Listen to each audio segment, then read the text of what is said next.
So, because we seem to be disconnected and entirely sealed within our skin, that is a very deceptive thing, because the skin is not really the boundary of man. No. What this is saying then is that just as you don't know how you manage to be conscious, how you manage to grow and shape this body of yours,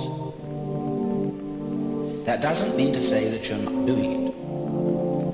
Equally, you don't know how the universe shines the stars, constellates the constellation, and galactifies the galaxies. You don't know. But that doesn't mean to say that you aren't doing it in just the same way as you're breathing without knowing how you breathe. We do not know how it is done, just as we do not know, really, how musical, artistic, and literary genius is done. You cannot really teach it. You can put the tools for doing these things into people's hands, and you can show them how to use the tools. But whether they will use those tools with genius is quite unpredictable. If you investigate yourself, what do you mean by you? How do you know you exist? In terms of what? What do you discover if you push that? Why, you discover everything else that you thought wasn't you. You only know you exist because you've got things to feel and other people to talk to, and because you've got you reflect the external world. So investigate you and you get the external world. And what happens if you investigate the external world? Well, you get you. You begin to see things in the depths that at first sight seem utterly remote. How could they have anything to do with us?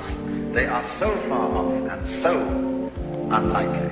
And in the same way, when you start probing into the inner workings of the human body, you come across all kinds of funny little monsters and wiggly things that bear no resemblance to what we recognize as the human image.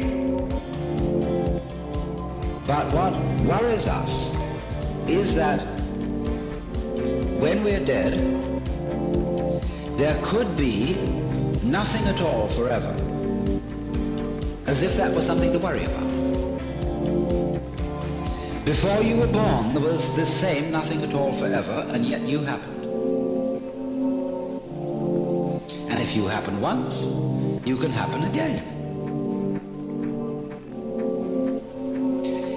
So, I reason that if I go back when I'm dead to the state where I was before I was born,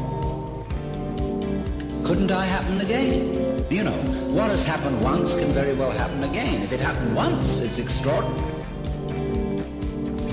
And it's not really very much more extraordinary if it happened all over again.